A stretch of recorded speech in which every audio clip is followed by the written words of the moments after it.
Hello and welcome back wherever you are. This is Matt from the Arribatec Training Centre. In the first video I showed you how to set up a default email delay via a rule, and also how to make an exception to the rule that you could activate by assigning a category. There was just one problem left with the solution, and that is the unacceptable number of clicks needed to achieve that simple goal.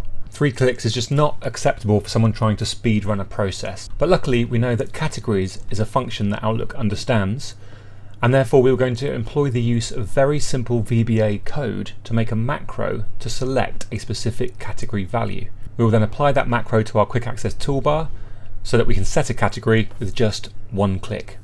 Let's go.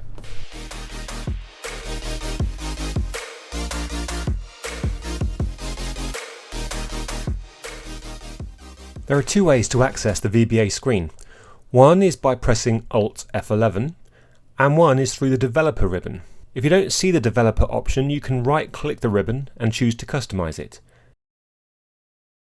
Tick the developer option and it will appear in your ribbon. When you click it, you should be able to see the Visual Basic tool.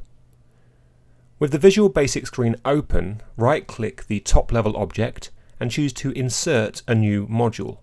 The module represents the macro you're creating. We will rename this module to Now Category Email. If you want to separate the words in the title, you need to use underscores rather than spaces. Click into the main screen on the right, and this is where we will write our code. I've put the code in the description so you can just copy and paste it into the screen and make the necessary amendments, for example if your category label is different. For those of you that just want to paste the code and are not interested in what the code lines actually mean, feel free to skip forward to the time shown in the caption below. For those of you who are interested, here is how the code is built. We start off by entering the sub command. This stands for subroutine, which is basically a procedure being run within the application, in this case Outlook. So it's our macro. We need to give the subroutine a name. We will call it Now Email Cat. We then finish with an open and closed bracket. In other subroutines this could contain parameters, but we don't have any, so the brackets can remain empty. When you press enter, the end sub command will automatically be applied, and all the coding needs to take place between those commands. The first thing we should do is define a dimension, which is like an empty box that needs a name and needs to be told what sort of information it will contain.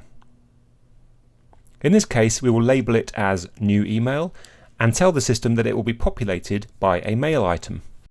In the next line we will populate that new email box with the currently open email item, which essentially means whichever email you have open in the pop-out window. Next we will tell it to assign the Now category to that email item. Just be aware that the category value is case sensitive. It's good housekeeping to empty any boxes we are finished with, so we will reset the new email dimension to nothing. The end sub command indicates the subroutine is finished, and that's all there is to it. One thing to note is that this code will only work on an email opened in a pop-out window. That is what the current item command refers to. If you wanted the macro to work on emails that you were responding to in the reading pane, you would need to swap that with active inline response. You could of course set up 2 modules so that you have a macro for both email types. Close the VBA screen and you can now see the macro in the list on the developer ribbon.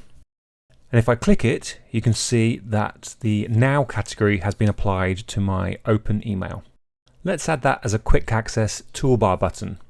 Right click the quick access toolbar and choose to customize it. Change the commands drop down list to macros and add your macro. Click Modify to change the name and choose an icon for the button. Click OK and OK again to finish.